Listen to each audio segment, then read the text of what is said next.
नमस्कार, मैं हूं आपके साथ गौरव राजेंद्र। बुलेटिन की शुरुआत करते हैं। राष्ट्रीय युवा दिवस पर नई दिल्ली के रामकृष्ण मिशन में आयोजित विशेष कार्यक्रम में राज्यपाल रमेन डेका ने युवाओं को स्वामी विवेकानंद के प्रेरणादायक विचारों से सीखने का संदेश दिया। उन्होंने कहा कि स्वामी विवेकानंद ने अपने विचारों और कार्यों से भारतीय युवाओं को राष्ट्र निर्माण की दिशा में कदम बढ़ाने के लिए प्रेरित किया है।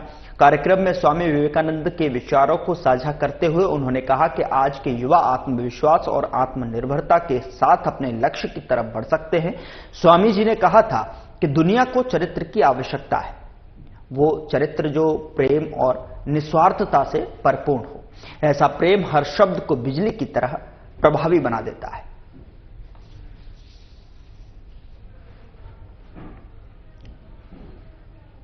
मुख्यमंत्री विष्णुदेव साय आज राजधानी रायपुर के एक निजी होटल में आयोजित इंडिया इंटरनेशनल राइस समिट 2025 में शामिल हुए और इस कार्यक्रम से केंद्रीय खाद्य और वाणिज्य मंत्री पीयूष गोयल भी वीडियो कॉन्फ्रेंसिंग से जुड़े थे।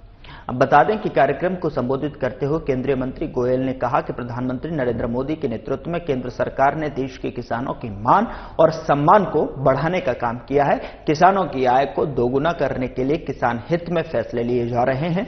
उन्होंने कहा कि छत्तीसगढ़ को धान का कटोरा कहा जाता है और छत्तीसगढ़ में भरपूर मात्रा में धान होता है। यहां के चावल का वैल्यू एडिशन और ब्रांडिंग कर इसे दुनिया के बाजारों में पहुंचाने की जरूरत है। इससे किसानों और व्यापारियों को लाभ मिलेगा और उन्होंने किसानों को उन्नत कृषि को अपनाने और पानी की कम खपत वाली फसल लेने की अपील की है।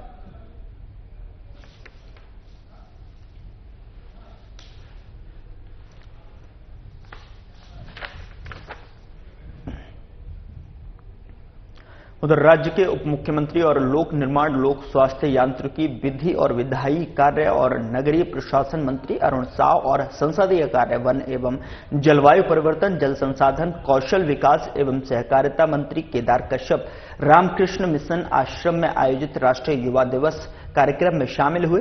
उप मुख्यमंत्री अरुण साव ने कार्यक्रम को संबोधित करते हुए कहा कि प्रदेश सरकार युवाओं को आगे बढ़ाने के लिए हर संभव मदद कर रही है। युवाओं को अच्छी शिक्षा प्रदान करने के लिए जिले के अंदरूनी क्षेत्रों में स्वामी विवेकानंद रामकृष्ण मिशन आश्रम संचालित की जा रही हैं और जिसमें नारायणपुर जिले के युवाओं को शिक्षा के साथ साथ सांस्कृतिक सामाजिक उत्थान के लिए कार्य किए जा रहे हैं। उन्होंने कहा कि स्वामी विवेकानंद का जन्म 12 जनवरी 1863 में हुआ था।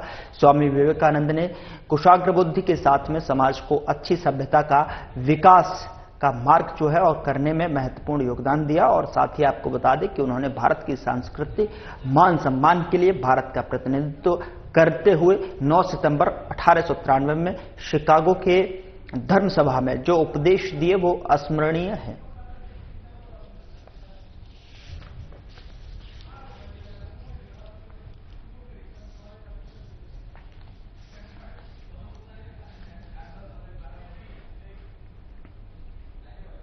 उधर उप मुख्यमंत्री अरुण साव नारायणपुर में रामकृष्ण मिशन आश्रम में आयोजित राष्ट्रीय युवा दिवस कार्यक्रम में शामिल हुए और उन्होंने मुख्य अतिथि के रूप में कार्यक्रम को संबोधित करते हुए कहा कि युवाओं को आगे बढ़ाने के लिए राज्य सरकार हर संभव सहयोग कर रही है और युवाओं की अच्छी शिक्षा के लिए नारायणपुर जिले के अंदरूनी क्षेत्रों में स्वामी विवेकानंद रामकृष्ण मिशन आश्रम संचालित किए जा रहे हैं, जहां शिक्षा के साथ साथ भारतीय संस्कृति और समाज के उत्थान के लिए कार्य किए जा रहे हैं। उन्होंने कहा कि स्वामी विवेकानंद ने अपनी कुशाग्र बुद्धि से भारतीय दर्शन संस्कृति को देश विदेश में प्रतिष्ठित किया। उन्होंने भारत का प्रतिनिधित्व करते हुए 9 सितंबर 1893 में शिकागो की धर्म सभा में जो संबोधन किया और वो अस्मरणीय है। और आपको बता दें कि वन मंत्री केदार कश्यप और रामकृष्ण मिशन आश्रम के सचिव स्वामी व्याप्तानंद महाराज भी कार्यक्रम में उपस्थित रहे।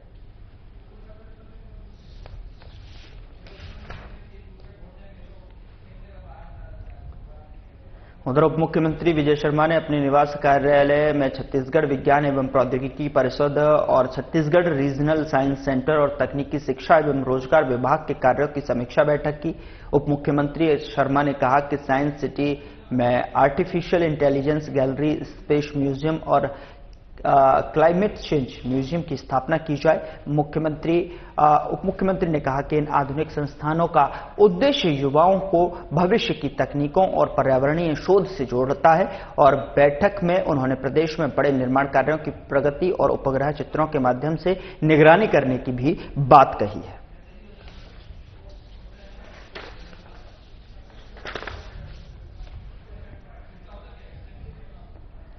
पूर्व मुख्यमंत्री भूपेश बघेल ने आज अपने निवास में पत्रकार वार्ता को संबोधित किया और इस दौरान उन्होंने कहा कि जैसे कि मैं पहले ही शंका जाहिर किया था कि ग्राम पंचायत के आरक्षण में ओबीसी को 1 या 2 सीट ही मिलेंगे, लेकिन यह स्थान ओबीसी का 0 रहा है। उन्होंने कहा कि आधी आबादी ओबीसी की है, लेकिन ओबीसी के साथ में बीजेपी की सरकार में इतना बड़ा अन्याय हुआ है कि पिछली बार जब चुनाव हुआ था ओबीसी को 7 सीट के लिए आरक्षित किया गया था, जबकि पहले 27 जिले ही शामिल थे, अब 33 जिले हैं, लेकिन ओबीसी के लिए आरक्षण 0 है। उन्होंने कहा कि बीजेपी में यह कह रही है कि हम आधी आबादी को भी ओबीसी सीट दे देंगे और मुक्त सीट में किसी भी वर्ग के लोगों को लड़ाया जा सकता है, उसके लिए किसी को रोका नहीं जा सकता। सरकार हमेशा से ओबीसी का जो है नीचा दिखा रही है और आज ये सिद्ध हो गया है।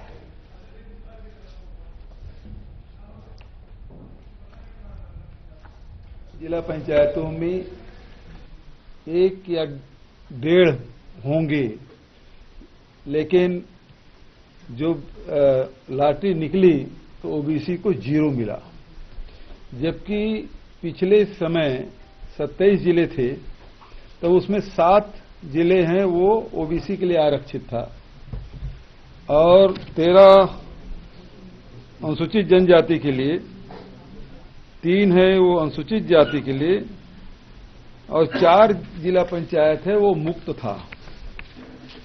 लेकिन अभी जो लॉटरी निकली उसमें ओबीसी के लिए कोई स्थान नहीं है, जबकि लगभग आधी आबादी ओबीसी की है और इतना बड़ा अन्याय ये विष्णुदेव के सुशासन में हुआ है।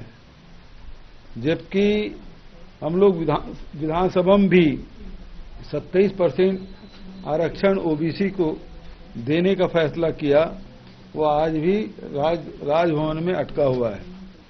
वहीं इसके पहले जो व्यवस्था थी उसमें 25% ओबीसी को दिया जाता था और अब जब 33 जिले हो गए, 27 से बढ़ के 33 जिले हो गए, तब इनको ओबीसी देने के लिए कुछ भी नहीं बचा है। और स्थिति ये दुर्भाग्यजनक स्थिति कि आप जो अनुसूचित क्षेत्र है, जो 85 ब्लॉक हैं, उसमें ओबीसी को और एससी को एक भी सीट नहीं मिली है। वहां भी सारी सीटें मुक्त है। यहां जो बोलते सामान्य के लिए है तो सामान्य के लिए नहीं है, वो सही उसका जो शब्द है वो मुक्त है। मुक्त में कोई भी लड़ सकता है, वो अनुसूचित जाति भी लड़ सकते हैं उस मुक्त वाली सीट में, जनजाति भी लड़ सकते हैं, महिला भी लड़ सकती हैं, पिछड़े वर्ग भी लड़ सकते हैं, सामान्य वर्ग के लोग भी लड़ सकते हैं। वो सामान्य मुक्त है, मतलब सामान्य मुक्त मतलब एक महिला पुरुष कोई भी, तो वो उसका अर्थ ये है। अब भारतीय जनता पार्टी मुंह छुपाने के लिए ये कह रहे हैं कि हम आधी सीट ओबीसी को देंगे, तो वो तो मुक्त है, कोई भी लड़ सकता है। क्या यदि वहां एससी एसटी के लिए लड़ेंगे तो आप रोक सकते हो? क्या सामान्य वर्ग के लोग लड़ेंगे तो क्या रोक सकते हो? नहीं रोक सकते। तो ये तो सरासर ओबीसी वर्ग के लिए अन्याय है। इतनी बड़ी आबादी के साथ कोई स्थान नहीं मिलना ये बेहद दुर्भाग्यजनक है। भारतीय जनता पार्टी का जो चेहरा है वो सामने आ गया। ये हमेशा से ओबीसी की उपेक्षा करते रहे, अब वो चेहरा स्पष्ट। उधर रायपुर में फर्जीवाड़ा करने वाली महिला आरोपी को गिरफ्तार किया गया है। आपको बता दें कि महिला आरोपी ने स्वयं को विक्रेता होना बताकर विक्रेता का फर्जी दस्तावेज तैयार कर करोड़ों रुपए के जमीन का फर्जी रजिस्ट्री किया था और मामले में एक महिला आरोपी सहित कुल 3 आरोपियों को गिरफ्तार किया गया है। पूरा मामला मंदिर हसौद थाना क्षेत्र का बताया जा रहा है।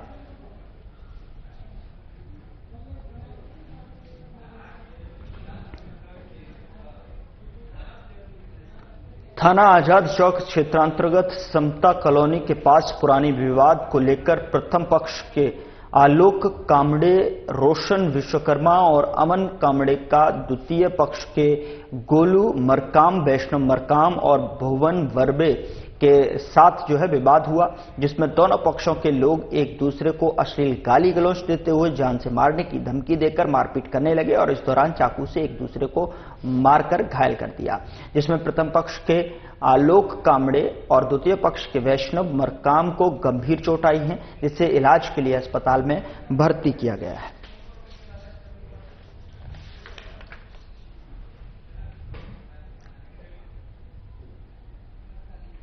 उधर छत्तीसगढ़ डेंटल कॉलेज और रिसर्च इंस्टीट्यूट सुंदरा राजनांदगांव के स्नातक समारोह में राज्यपाल रमेश डेका शामिल हुए और राज्यपाल रमेश डेका को अपने उद्बोधन में कहा कि आज वर्षों की कड़ी मेहनत, समर्पण और दृढ़ता ने जो है आप सभी ने डेंटल प्रोफेशनल के रूप में आकार दिया है और तैयार किया है।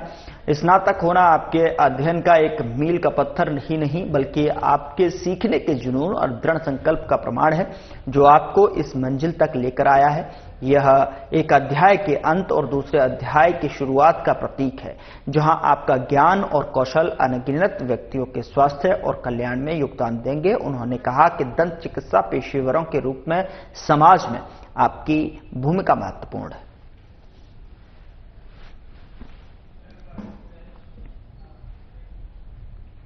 उधर मुख्यमंत्री विष्णुदेव साय ने राजधानी रायपुर स्थित अपने निवास से 10G स्लज वाहनों को हरी झंडी दिखाकर रवाना किया है। दरअसल आपको बता दें कि 10 जिले के 10 ग्राम पंचायतों में इन वाहनों को भेजा गया है।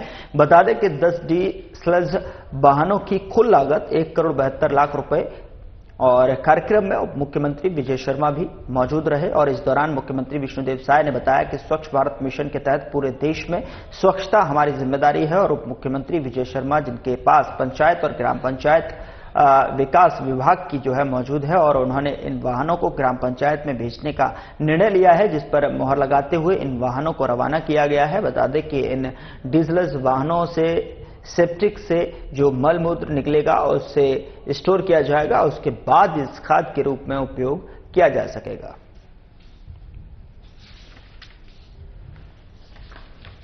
बड़ा सौभाग्य का विषय है और यहां पर हमारे प्रदेश के यशस्वी डिप्टी सीएम साहब श्री विजय शर्मा जी मौजूद हैं, जिनके पास पंचायत एवं ग्रामीण विकास विभाग भी है। और जिस तरह से आदरणीय हमारे देश के यशस्वी प्रधानमंत्री श्री नरेंद्र मोदी जी ने 15 अगस्त वर्ष 2014 को स्वच्छ भारत मिशन की घोषणा की और इतने वर्षों में उसका फायदा भी हुआ है। करोड़ों करोड़ों शौचालय भी बने हैं ग्रामीण क्षेत्रों में और एक आदत स्वच्छता की सब लोगों में आ भी गई है और हमारे ग्राम पंचायत में भी शौचालय का निर्माण घर घर हुआ है। और पहले सिर से मैला ढोने की प्रथा थी, लेकिन अब वो बंद हो गई है।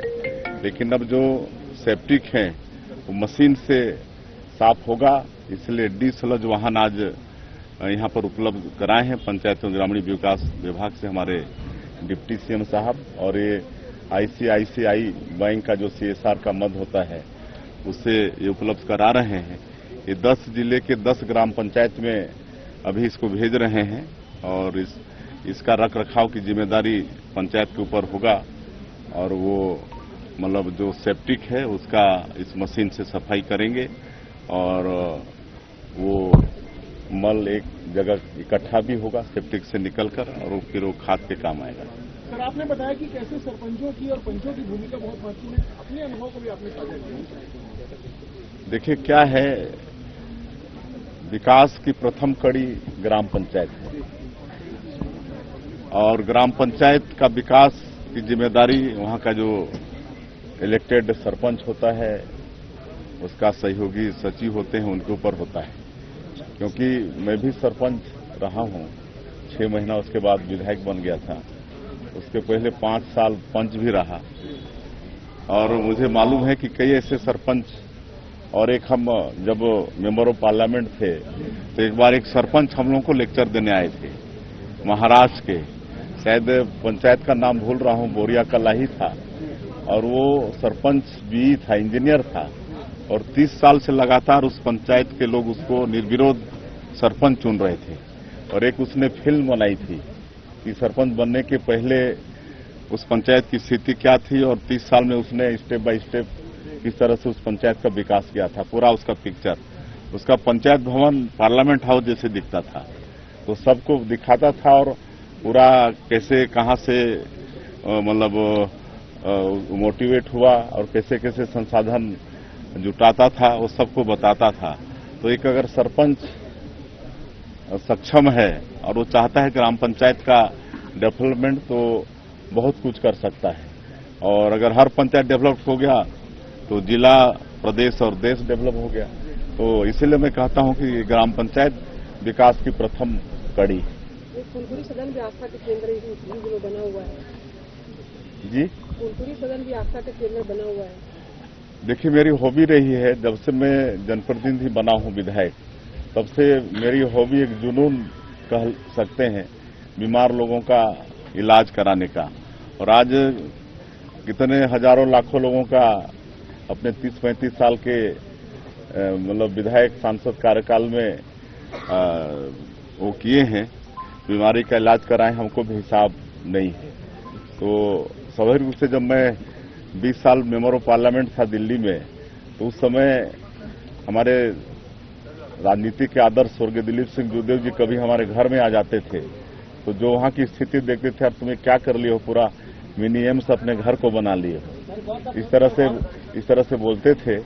तो आज यहां भी जब इस प्रदेश की जनता ने आशीर्वाद दिया, सीएम की कुर्सी पर बैठाया, तो एक छोटा सा प्रयास है फुलपुरी सदन रखे हैं। और जो भी गांव से लोग आते हैं, एक तो इतने बड़े शहर में पहली बार आके इतना बड़ा बड़ा हॉस्पिटल देख के मतलब वो भटक से जाते हैं, तो एक फुलपुरी सदन के माध्यम से ऐसा प्रयास कर रहे हैं कि उनको सही मार्गदर्शन मिले और सरकार की जो योजना है स्वास्थ्य के क्षेत्र में उसका भी लाभ उन लोगों को दिला पाए। सर, गवर्नर सड़कों को लेकर आपने बड़ी चेतावनी दी सर कि या तो सुधर जाएंगे, छत्तीसगढ़ छोड़ दें, बड़ी बात कही आपने। बिल्कुल बिल्कुल, उल्टा लटकाने की तो बात हम पहले हमने कही थी, लेकिन आज भी आप लोगों के माध्यम से कहते हैं कि ये सब इस प्रदेश में चलने वाला नहीं है। अगर आपको गोकसी करना है तो आप इस प्रदेश को छोड़ दें तो बेहतर होगा। उधर छत्तीसगढ़ के सीएम विष्णुदेव साय ने ग्रामीण क्षेत्रों में सफाई व्यवस्था को सुदृढ़ करने और स्वच्छता को बढ़ाने के उद्देश्य से राजधानी रायपुर में अपने निवास परिसर से 10 डीजल वाहनों को हरी झंडी दिखाकर रवाना किया है। और इस दौरान सीएम ने कहा कि हमारे देश में प्रधानमंत्री नरेंद्र मोदी ने 2014 में स्वच्छता भारत मिशन की शुरुआत जिस उद्देश्य के साथ की थी, वो छत्तीसगढ़ में अब साकार हो रहा है। स्वच्छता को लेकर जनमानस में व्यापक चेतना आई है और करोड़ों परिवारों में जो है शौचालयों का निर्माण हुआ है। उन्होंने कहा कि प्रधानमंत्री नरेंद्र मोदी की दूरदृष्टि और इच्छा शक्ति से ये संभव हो पाया है। हमारे प्रधानमंत्री नरेंद्र मोदी के स्वच्छता और विकसित राष्ट्र का संकल्प छत्तीसगढ़ वासियों के लिए भी एक महत्वपूर्ण लक्ष्य है और इस लक्ष्य को प्राप्त करने के लिए हमारा प्रदेश हर दिन नए पड़ावों को पार करता हुआ छत्तीसगढ़ को ODF प्लस मॉडल राज्य बनाने की दिशा में तेजी से आगे बढ़ रहा है। ये सिर्फ एक लक्ष्य नहीं है, स्वच्छता की जीवन शैली है जिससे हमारा विकास होगा और देश का विकास होगा। अब तक हमारे प्रदेश के 5 जिलों में जो है 58 विकासखंड और 16,000 से अधिक गांव ODF प्लस मॉडल को हो चुके हैं।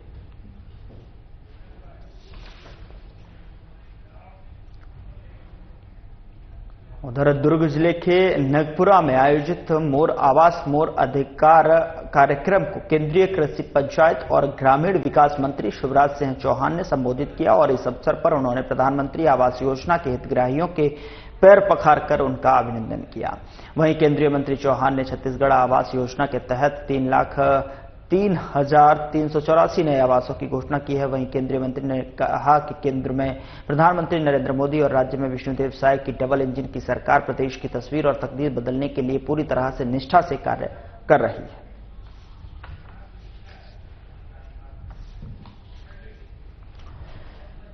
तो मोर आवास मोर अभियान के तहत जो है केंद्रीय मंत्री शिवराज सिंह चौहान ने शिरकत की और वहां पर हितग्राहियों के पैर पखारकर अभिनंदन किया है। साथ ही जिस तरीके से उन्होंने कहा है कि छत्तीसगढ़ के विकास को लेकर जो है डबल इंजन की सरकार प्रयासरत है। उधर दुर्ग जिले के ग्राम खपरी में आयोजित 3 दिवसीय किसान सम्मेलन के शुभारंभ के अवसर पर समारोह में केंद्रीय कृषि और ग्रामीण विकास मंत्री शिवराज सिंह चौहान ने शिरकत की और इस अवसर पर कार्यक्रम की अध्यक्षता मुख्यमंत्री विष्णुदेव साय ने की। वहीं समारोह को संबोधित करते हुए केंद्रीय मंत्री शिवराज सिंह चौहान ने कहा कि छत्तीसगढ़ आने वाले समय में धान के साथ साथ सब्जी और फलों का भी कटोरा बनेगा। उन्होंने कहा कि केंद्र सरकार कृषि के साथ साथ उद्यानिकी और बागवानी फसलों को बढ़ावा दे रही है।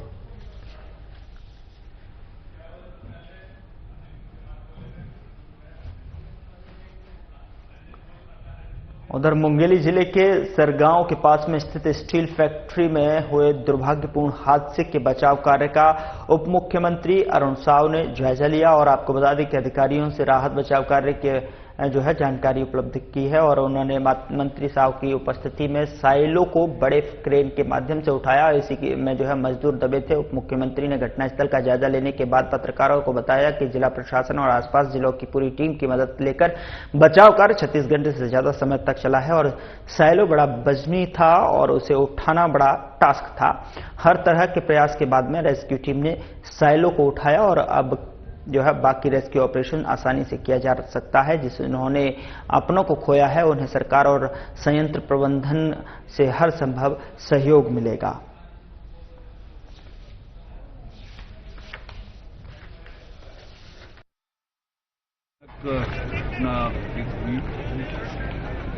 और जिस प्रकार से जिला प्रशासन की पूरी टीम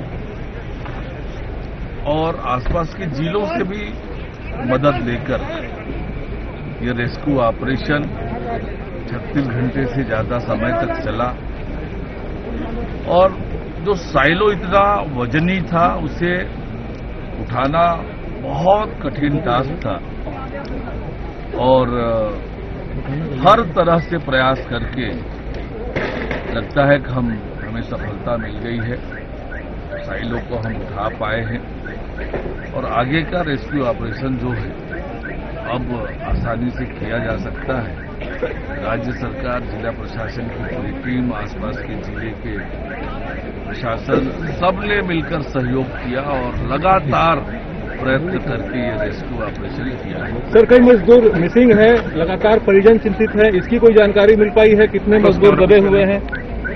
अब उस टास्क को पूरा किया जाएगा। जो बड़ा काम था उसके बिना आगे की कार्रवाई संभव नहीं थी। साइलो को उठाना वो उठ गया है और आगे का रेस्क्यू ऑपरेशन अब जल्दी से पूरा हो जाएगा। परिजनों के लिए क्या जो परिजन है जिन्होंने अपनों को खोया है, सरकार और कारखाना मैनेजमेंट से हर संभव उनको सहयोग मिलेगा। राज्य सरकार पूरी तरह से उनके साथ है। जिले की प्रशासन उनसे हर तरह से संपर्क में है, उन्हें मदद कर रही है और हर संभव हम मदद करेंगे। किसी के परिजन खोए हैं उसे लौटाना तो बड़ा कठिन है, लेकिन परिजनों को जो संभव मदद है वो पूरा किया जाएगा।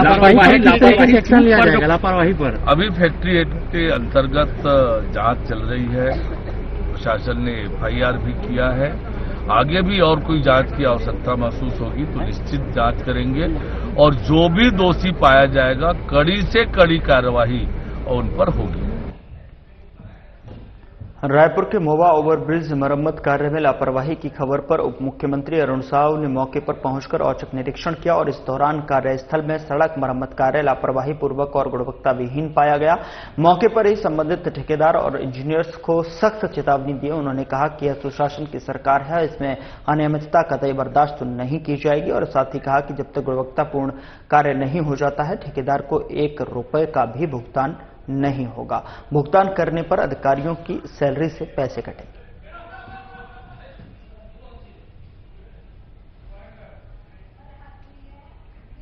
फिलहाल बुलेटिन में इतना ही। नमस्कार।